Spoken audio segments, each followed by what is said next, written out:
Vendre son terrain à un promoteur, c'est souvent l'occasion d'une très belle opération financière. Mais avant d'en arriver à la signature finale, il y a un parcours obligé, celui du permis de construire. C'est un processus qui peut sembler un peu long, un peu complexe et qui est pourtant au cœur de toute la transaction. Alors, on va décortiquer ça ensemble en 5 étapes clés pour que tout devienne beaucoup plus clair.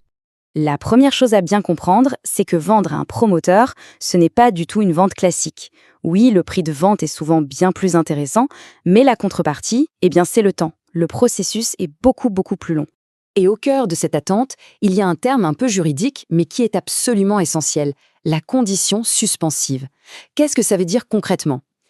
Tout simplement que la vente ne sera définitive que lorsque la mairie aura dit oui au projet. Tout le calendrier de la vente dépend de cette autorisation. Voici donc la feuille de route. Un parcours en 5 grandes étapes qui peut prendre entre 6 et 12 mois.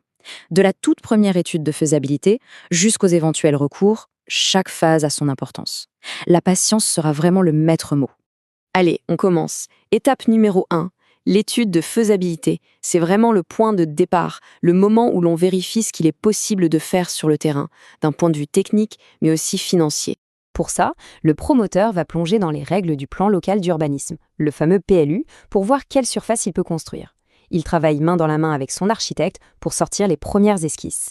Et c'est sur cette base solide qu'il peut formuler une offre d'achat sérieuse, bien fondée. On continue avec les étapes 2 et 3. Là, on entre dans une phase qui mélange, on va dire, un peu de diplomatie et pas mal de préparation administrative.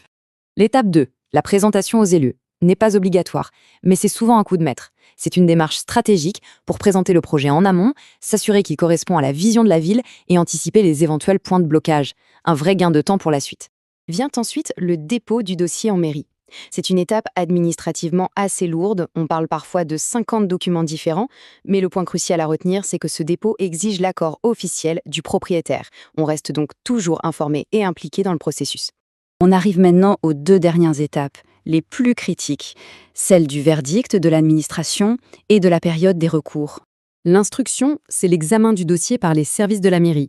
Ça dure au minimum 3 mois. Et à la fin, le verdict tombe. Soit c'est un accord et on avance, soit c'est un refus, et là le promoteur a 3 options. Il peut modifier son projet, contester la décision, ou bien se désengager, ce qui mettrait fin à la vente. Mais attention, obtenir le permis, ce n'est pas encore la ligne d'arrivée. Il faut ensuite passer une période de sécurité de 2 mois, c'est ce qu'on appelle la purge des recours. Pendant ce temps, des tiers, comme des voisins, peuvent contester le projet. La vente ne deviendra vraiment définitive qu'à la fin de ce délai, si tout est clair. Si on résume l'ensemble du parcours, on voit bien que chaque étape a sa propre logique, ses acteurs et son calendrier. C'est un processus long, c'est vrai, mais il est surtout très structuré, depuis la validation du potentiel du terrain jusqu'à la sécurisation juridique finale. Forcément, un processus aussi technique peut être intimidant. Et c'est précisément là qu'un conseiller indépendant, qui défend uniquement les intérêts du propriétaire, devient un atout vraiment essentiel. Chez Landup, c'est exactement notre rôle. On vous apporte un accompagnement personnalisé, une expertise technique pour optimiser la valeur du terrain et une transparence totale. Et le point fondamental, c'est que notre service est entièrement gratuit pour le propriétaire.